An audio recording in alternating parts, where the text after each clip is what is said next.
এখন সাধারণ যাত্রীকে পুঁজি করে সেই এই চোরাকারবারি মহল আমাকে চেষ্টা করতেছে যাতে কোনো উপায়ে যদি আমি সরে পড়ি অথবা আমি নিরুৎসাহিত হয়ে যাই, তাহলে তাদের চোরাকারবারিরা আরো চাঙ্গা হয়ে যাবে, আরো বেশি কাজ করতে পারবে, রাষ্ট্রের জন্য ক্ষতি হবে, তারা ব্যক্তিগতভাবে উপকৃত হবে। সেই জন্য তাদের এই যে অপপ্রয়াস তারা চালিয়ে যাচ্ছে। নিশ্চয়ই আপনারা বুঝতে পারছেন আমার কথাটা, আপনারা সচেতন হন। আমরা সর্বোচ্চ প্রবাসীদের জন্য আমরা তাদের সেবা অব্যাহত রাখবো। তোমার একটা কথা কইতাম চাচা, ঠিক আছে? প্রবাসীদের মধ্যে কোনো কুচক্রী মহল নাই। একটা প্রবাসী যখন 4 থেকে 5 বছর পরে দেশে যায়, তখন তার ন্যূনতম 4-5টা মোবাইল নিতে হয়।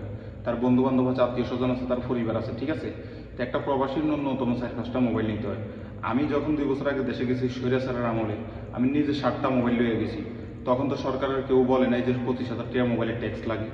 তোমার মতো দরবেশ বাবা আমরা এখানে দেখতে চাই না।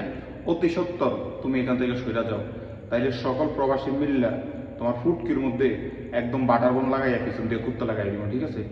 অতএব মান সম্মান থাকতে এখান থেকে সইরা যাও। প্রবাসীর আওয়াজ দিলে ফুটকির চামড়া লগে থাকতো না চাচা, ঠিক আছে? তুমি হয়েছো গাদ্দার, তুমি হয়েছো বড় সইরাছো, তুমি চোর। তুমি প্রবাসীদের সামান কাইটটা নিয়ে তুমি এগুলা বউ ছেড়ে দাও, ঠিক আছে? অতএব তুমি এখান থেকে সইরা যাও। তুমি ব্লগার, তুমি ব্লগ বানাও, তুমি সামান কাটো আর তুমি ব্লগ বানাও। ফুটকির সাল রাখতাম না, ঠিক আছে? এখান থেকে সইরা যাও।